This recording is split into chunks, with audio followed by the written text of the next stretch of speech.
good morning, or evening, or whatever time you decided to watch this video. Today, our topic is going to be, well, time, geologic time. We're going to be talking about geochronology.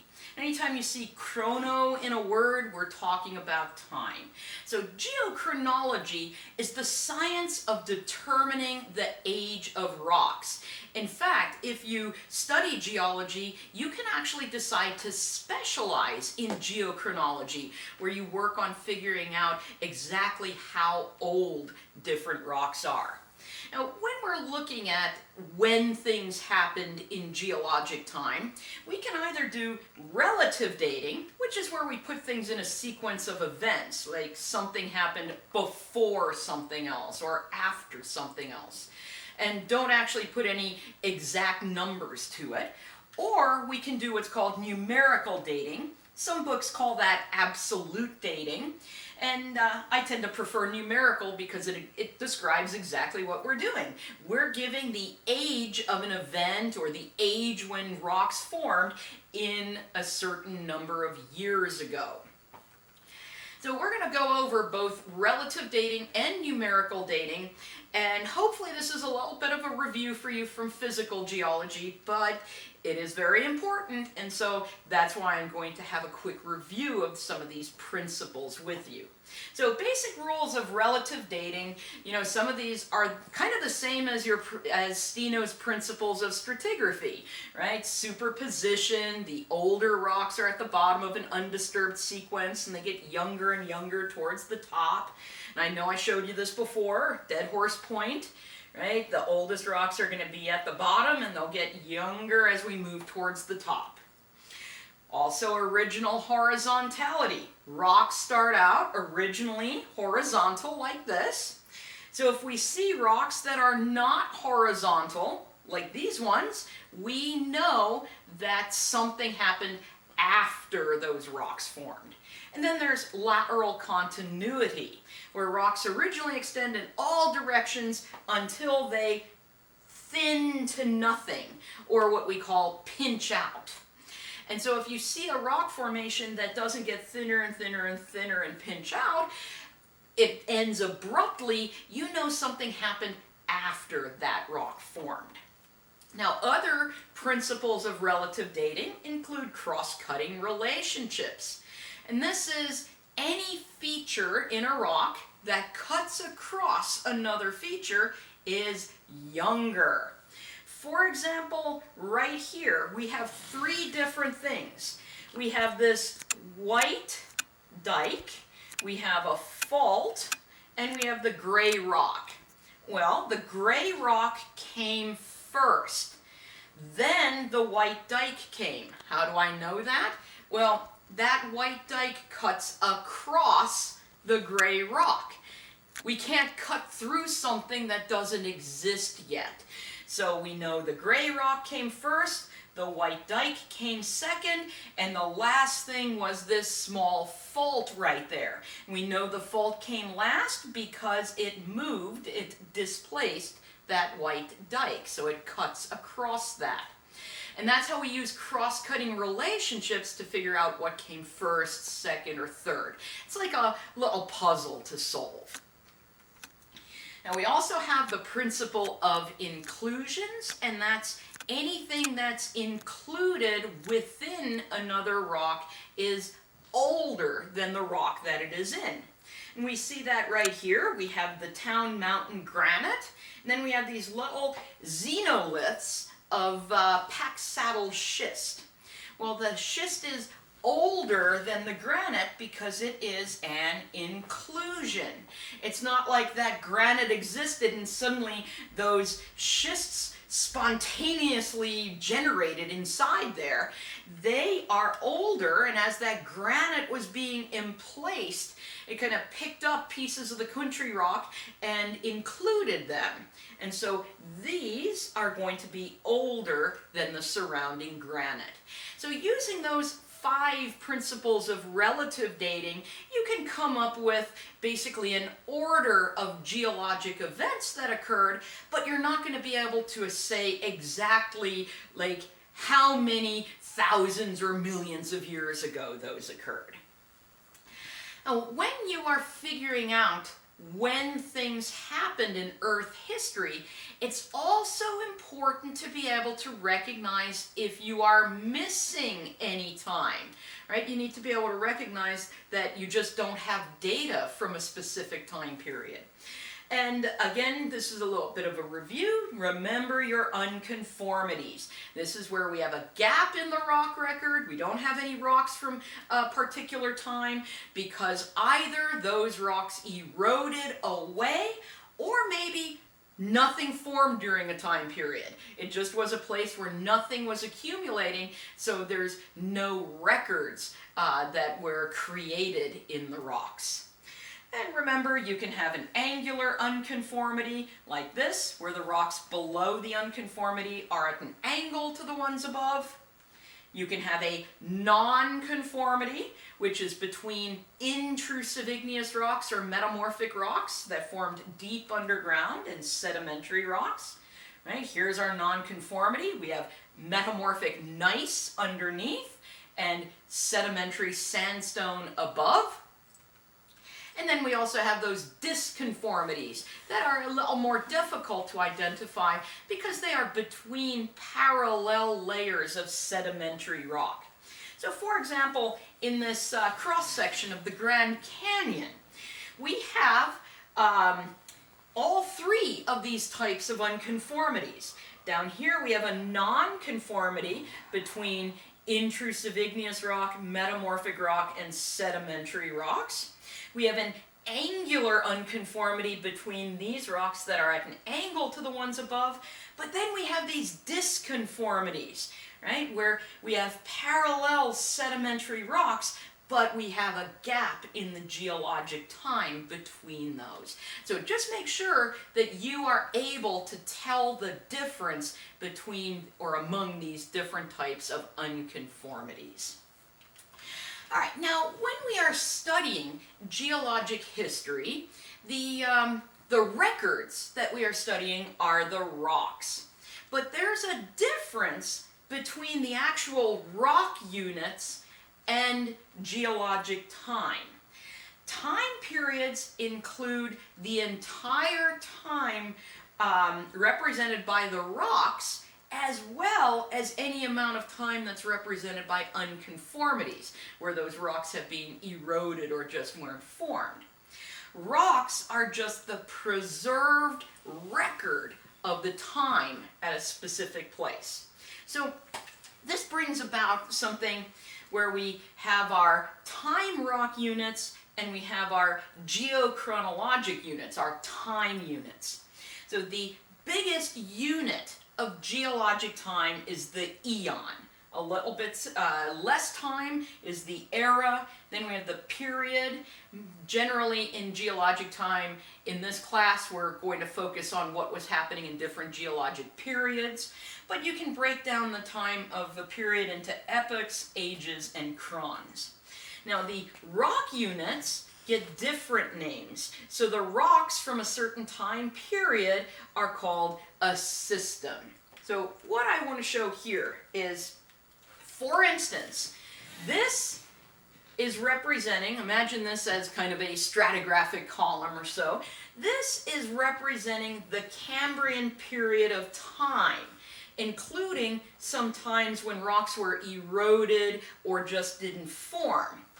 This is the Cambrian system of rocks. So those are the preserved rocks from that time period, but they don't represent the entire time period because we had those periods of erosion in there.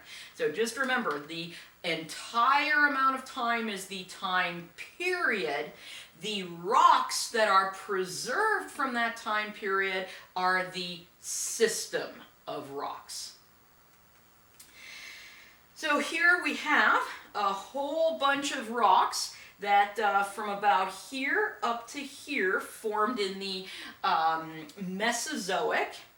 And right about here we would have the Jurassic system of rocks, because these are the rocks that are preserved from the Jurassic time period.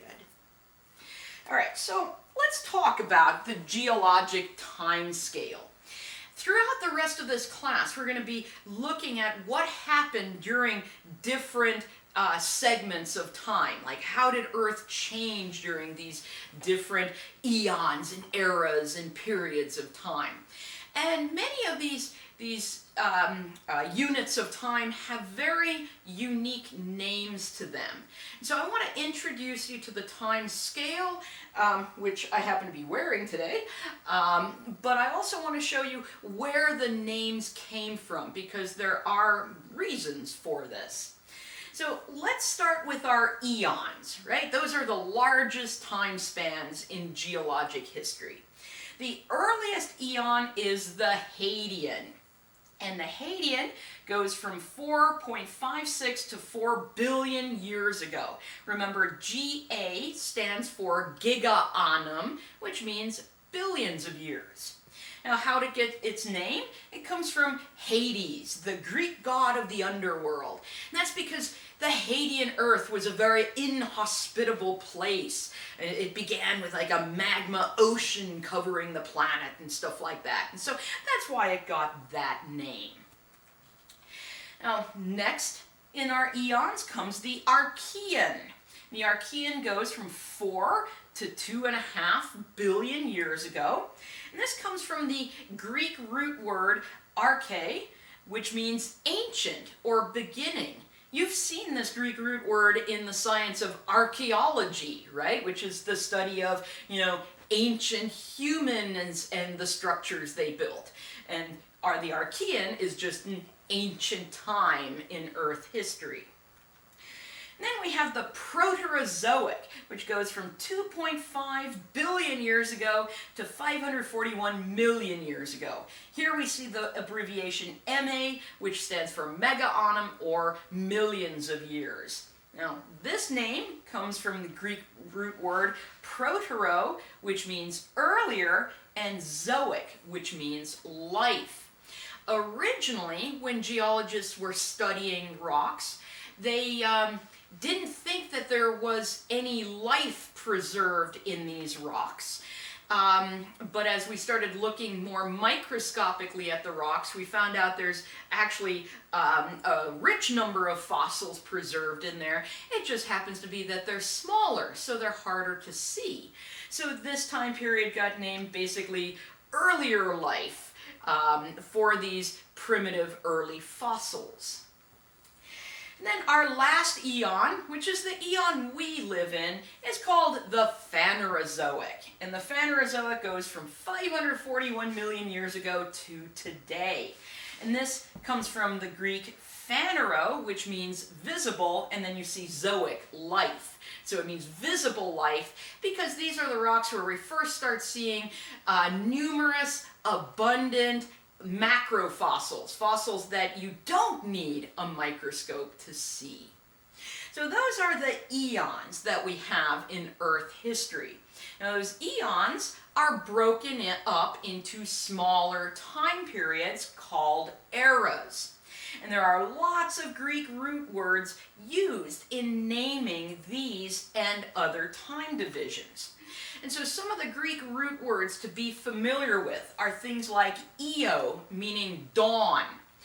So that would mean an earlier time period, right? Like the dawn of the day is the early part of the day. Paleo means ancient. Meso means middle. Neo means new. And Ceno means recent.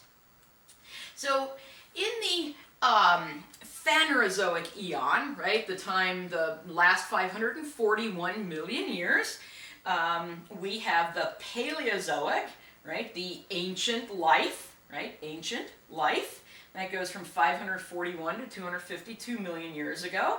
We have the Mesozoic, the middle life. This is the time of the dinosaurs. You can see where that lasts from 252 to 66 million years ago. And then Cenozoic, right, there's that recent life. And that's since the demise of the dinosaurs to today. Now, of course, each of these is going to be divided into periods. So each era gets divided into periods. And let's take a look at the Paleozoic era. The earliest is called the Cambrian. And this is from 541 to 485 million years ago. And on D2L, I am going to post a geologic time scale for you guys, so you can kind of follow along on these today and throughout the rest of the lectures. Now, how this got its name, it's named for Cambria, which was the Latin, the ancient Roman word for Wales. Well, why are we naming a time period for the Kingdom of Wales? Well, some of the first rocks really seriously studied from this time period were in Wales. So that time period takes that name, the name of that location. Now next we have the Ordovician, and the Ordovician the name comes from the Ordovices, which were a tribe, an early Welsh tribe during Roman times. And so again, the rocks from this time period were studied where these people lived, so it gets that name. Then we have the Silurian. The Silurian is named for the Silures, another Welsh tribe of Roman times. And again, the rocks were studied in the place those people lived, so the time period gets their name. Next comes the Devonian. The Devonian is named for Devonshire, which is a county in England. And I think you can figure out how it got its name, right? The people who are studying the rocks from that time period happened to be working in Devonshire, so it got called the Devonian. Well, this one should be pretty obvious where its name comes from. The Mississippian. The Mississippi is a state in the United States where there's a lot of rocks from this time period. And the same for the Pennsylvanian. Now, in the rest of the world, the Mississippian and the Pennsylvanian is referred to as the Carboniferous. It's only really in North America that we separate out these two time periods. So if you're working in England or Australia or continental Europe, they'll call this the Carboniferous. Where's the Carboniferous come from? Well, carbon is the main constituent in coal. And it's during these time periods that much of the coal on Earth was created. And later on in the semester, we're going to see environmentally why that happened. What were the environmental conditions to make these time periods so good for creating coal? The last time period in the Paleozoic era is the Permian. And the Permian is named for Perm, which is a region in northwest Russia. No, it is not named for the Permian Basin in Texas. The Permian Basin in Texas was named for the time period. The time period was named for a place in Russia. So that's our times of the Paleozoic era. Let's take a look at the time periods of the Mesozoic era. We have the Triassic. And this is one of the few time periods that isn't named for a place. It's simply named for the fact that they had this big chunk of time and there were kind of three distinctive subdivisions within the Triassic. And so someone's like, hey, there's like three distinctive subdivisions. Triassic is the name. The Jurassic is named for a mountain range on the France-Switzerland border known as the Jura Mountains. And when I lived in Germany, I used to like to buy cheese from that mountain range because it was Jurassic cheese, and for some reason I thought that was really cool. Now the Cretaceous gets its name from Creta, which is the Latin word for chalk. Yeah, the stuff you like write on blackboards with. And the reason it gets this name is lots of the chalk that was formed on Earth formed during this time period. There are just massive amounts of chalk. In fact, even if you go towards Austin, the Austin chalk was formed during this time period. So those are the times of the Mesozoic era. Now in the Cenozoic era, the time of recent life, we have the Tertiary, and this Remember back to Arduino, who came up with the first subdivisions of geologic time and rocks and stuff, and he had tertiary as one of them? Well, we retained that name from that. And the same thing for the Quaternary. And so we have this also retained from that time period. Now, especially in the Tertiary and Quaternary, we subdivide these periods into epochs, and you'll see that towards the end of the semester when we're talking about Cenozoic life. And we basically have the Paleocene, the Eocene, there's that dawn, right? Dawn in there. Oligocene, Miocene, Pliocene, and then in the Quaternary we have the Pleistocene.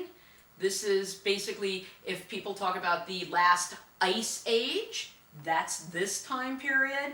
And then we live in the Holocene. The Holocene is everything from the last ice age to what we're living in today.